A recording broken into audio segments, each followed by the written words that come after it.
NSCN-IM is likely to hold a crucial meeting early next week to take a call on whether to accept peace interlocutor AK Mishra's invite for resumption of talks.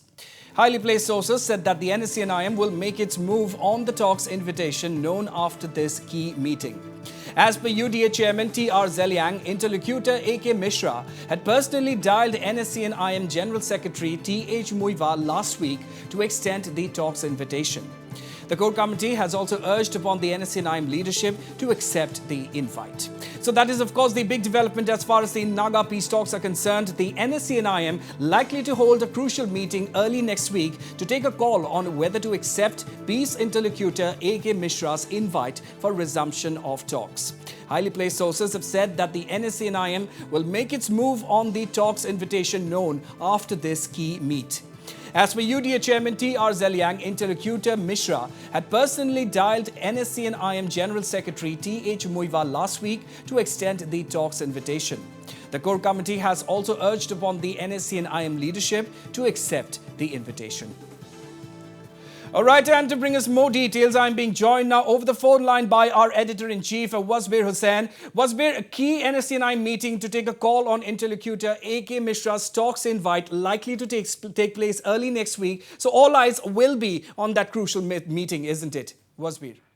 Well, this is the big breaking story this evening that the NSCN-IM is likely to meet next week.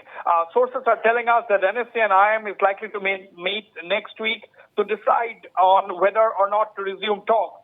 This meeting comes, in the wake of a phone call that interlocutor AK Mishra made to NSCN-IM General Secretary Twingalang Muiva. But sources are telling us that the meeting could take place as early as on Monday. And the chances that NSCN-IM will agree to resume talks also looks very, very bright.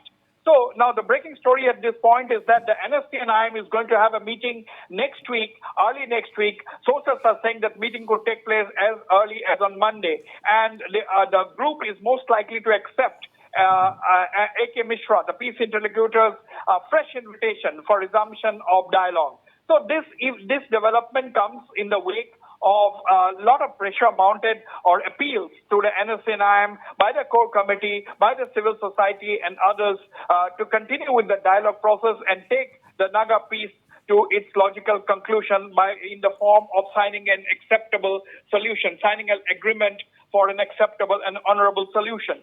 In fact, it was the NSCN-IM that began the peace talks 25 years ago. To be precise, it was in 1997 that the NSCN-IM, after talks with Government of India's emissaries across the world in various international capitals, the NSCN-IM decided to accept the Government of India's offer for talks. It began with a ceasefire agreement signed by both sides in July 1997, and the talks started from the 1st of August 1997. So this is exactly 25 years since the NSCN-IM began talks. And now, after about 80 to 100 rounds of talks between the NSCN-IM and the Government of India, the framework agreement was signed. And after that, there was a fresh hiccup because the NSCN-IM decided that, there cannot be any solution without its core demand of a flag and constitution for the Nagas being considered by the Government of India.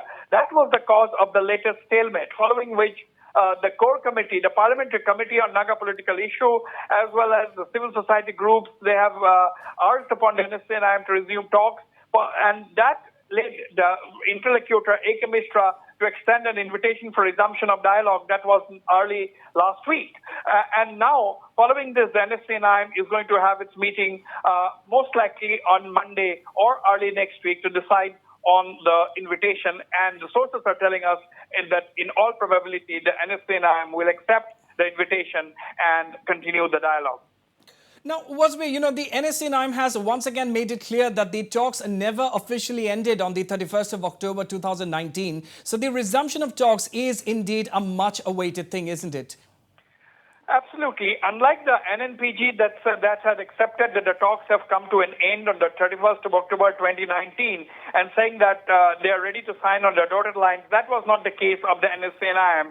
In fact, only recently the NSCN-IM had issued a statement where they made clear that the talks never ended on the 31st of October 2019, and that there was no such official statement by anyone in the government of India that the Naga Peace issue, dialogue on the Naga Peace issue had come to an end.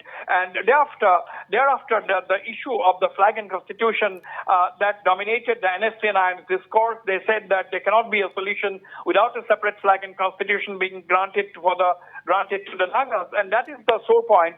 That has been the sore point, following which the NSCM on 31st May they held an emergency National Assembly session attended by about 2,000 of its leaders and members, and they had adopted a formal resolution saying that there can be no solution without a flag and constitution, leading to a very, very serious deadlock as far as the dialogue process is concerned. So this fresh invitation for talks comes in this backdrop, and that is the reason why the NSCN-IM is holding its meeting next week to take a call on the invitation. And as we have been saying, the NSCN-IM is likely to accept the invitation and resume the dialogue.